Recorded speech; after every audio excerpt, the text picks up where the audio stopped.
The unexpected passing of Princess Diana left the world reeling, and the royal family continues to honor her in memory, both personally and publicly. Immediately after Princess Diana's death, Queen Elizabeth famously remained in Scotland with Diana's 2 sons. Although the royals would later say that the decision gave William and Harry a chance to process the news in private, it didn't go over well with a nation that viewed the move as little more than indifference. I think it's disgraceful that they're not here in residence. She hasn't said anything, the Queen. The Queen eventually did make a public gesture of mourning after Diana's death, bowing before the late princess's funeral carriage. As Eamon McCabe, former picture editor for The Guardian, reflected, it seemed that Diana's death may have even inspired a new relationship between the Queen and her people, in which she commiserated with the public more than her role previously allowed. When Queen Elizabeth died in 2022, the response from the royal family was much more public. Instead of retreating into privacy to process their grief, William, Harry, Charles, and Camilla circulated through crowds of mourners and accepted condolences face to face. Royal biographer Robert Lacey explained to Reuters how attitudes that were once seen as unbecoming were now reinforcing the people's love for their monarchy. He wrote, "Charles always has been a more emotional person, worn his heart on his sleeve, much more than his mother, and he's been criticized for it. Well now, heart on the sleeve, emotions of mourning and dedication, he's conveyed those very well." In a now-removed article, Time magazine declared that the British monarchy had learned a very important lesson in the days following Diana's death. In essence, the article highlighted the vulnerability of royal status, pointing out that they weren't invincible and that there were forces that could turn public opinion against them. Polls taken in 1969 and 2007 suggested that about 18% of the British population believed that the country would be better off without the monarchy. In the weeks surrounding Diana's death, the less than stellar response from Buckingham Palace sent their approval rating significantly downward, with about 25% of people stating they were in favor of abolishing the regime. According to the BBC, some royal officials theorized that the Queen's shift from reclusiveness to leading a public display of sorrow was, in part, an attempt to heal the public opinion of the royal family. The week after Diana's death was often said to be one of the most questionable of Elizabeth's reign, a serious criticism for such a long-standing monarch. With such a blemish hanging over that difficult week, the monarchy realized that public opinion is important. Since the initial shock is often succeeded by a mixture of other feelings: disbelief, incomprehension, anger. The world remembers how Princess Diana's story ended, but what about the paparazzi who were chasing her? While the photographers who were following the princess were vilified by the public and arrested, they were ultimately found not responsible for her death, and each person involved with the crash was fined a symbolic €1 as a penalty for invasion of privacy. At the time of Charles and Diana's wedding, a single good photo of her could be sold to the tabloids for as much as $656,000. In 1993, Diana even sued someone over photos taken of her at the gym, but settled because the royals had little to no recourse or right to privacy at the time. As a consequence of Diana's 1997 death, privacy laws that had been introduced that same year were expanded upon. The use of long-range lenses and photos on private property became illegal, and more laws were enacted to protect the privacy of high-profile children. Mike Dodd, a Press Association law specialist, explained to Time that those laws were instituted specifically to protect William and Harry from being followed by the media while at school. Just how well these lessons have been learned is debatable, as paparazzi continue to stalk figures like Prince George and Princess Charlotte. Nevertheless, the royals have been lauded for embracing social media, releasing their own photos, and learning to guide the narrative around them.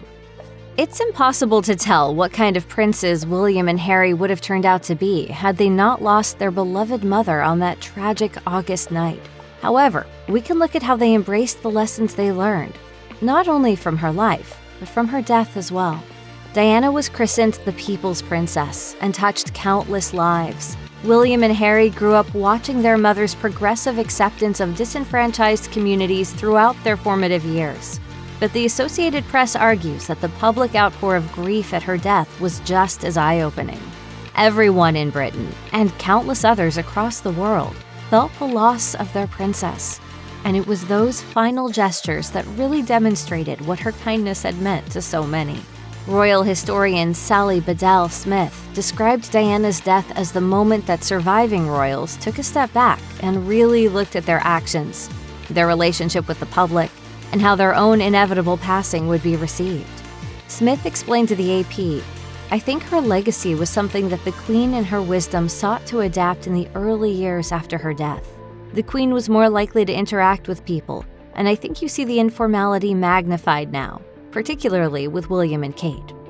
Conversations about mental health are becoming more common, and in the notoriously stoic Britain, members of the royal family are leading the charge. In 2019, Prince William opened up about how his own mental health suffered as he struggled to deal with his mother's death. I think when you are bereaved at a very young age, anytime really, but particularly at a young age, I can resonate closely to that. You feel pain like no other pain. In the same interview, he explained how his time working as an ambulance pilot also took such an intense emotional toll on him that he had to come forward about it publicly. Diana herself had made very public statements about mental health, long before it was a trending topic. In addition to the conversations that were turned into her autobiography, Diana, Her True Story, she publicly said in 1993, "Isn't it normal not to be able to cope all the time? Perhaps we need to look more closely at the cause of the illness rather than attempt to suppress it." Given that she offered such a clear stance on wellness a full 3 decades ago, there's no question Princess Diana would be proud of her son's work with the mental health-focused charity Heads Together. Both William and Harry have spoken about how their choices of charities have been deeply influenced by their mother's memory. In 2016, Harry told People that he turned to charitable acts as a positive way to fill the space left by his mother's passing. Diana famously broke down barriers when she was photographed embracing AIDS patients, and Harry followed that with the 2006 establishment of his charity, Sent to Bali, in support of children living with HIV/AIDS in Lesotho. At a charity polo match in 2022, he thanked the crowd and reiterated Diana's commitment, saying, "She was tireless in her work to support and destigmatize those experiencing HIV and AIDS. I hope we can remember my mother's legacy by recommitting to those that we serve." Meanwhile, William has become the patron of several charities that support the homeless, including Centrepoint and The Passage. When he was announced as a royal patron of the latter, he spoke about the impact his 1993 visit to the organization with his mother had on him.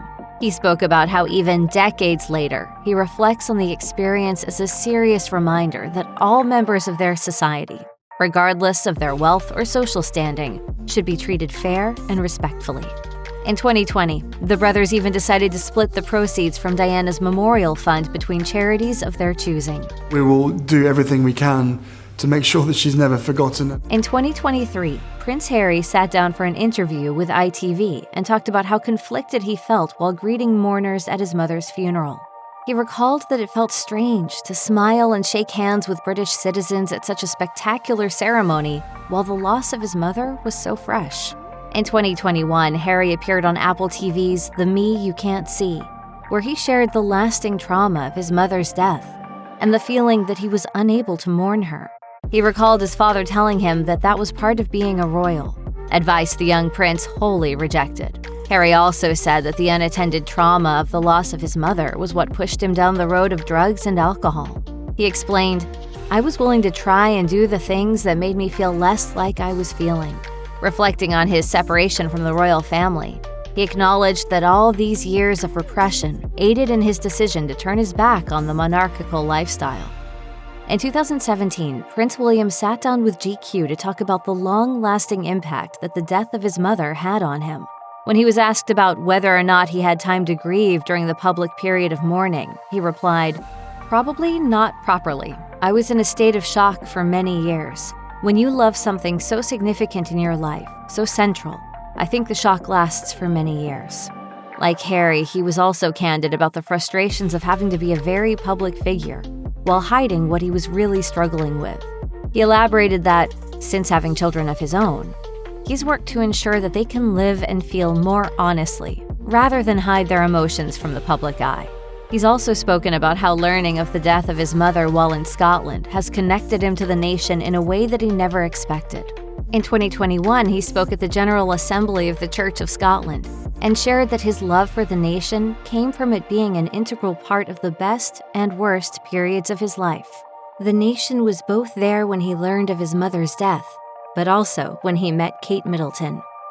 When Prince Charles was crowned as King Charles III in 2023, Ipsos polling found his satisfaction rating was sitting at a comfortable 63%. This statistic is particularly telling for, prior to Diana's death, Charles was not a well-liked figure. In 2002, ABC News reported that the polls had swung in Charles's favor after years of public scandals. In addition to the risque headlines that had popped up revealing the sordid details of his relationship with Camilla Parker Bowles, he also got flack for the way he complained about his upbringing in his 1994 biography. Reportedly, part of this shift in the public's perception started with his reaction to Diana's death.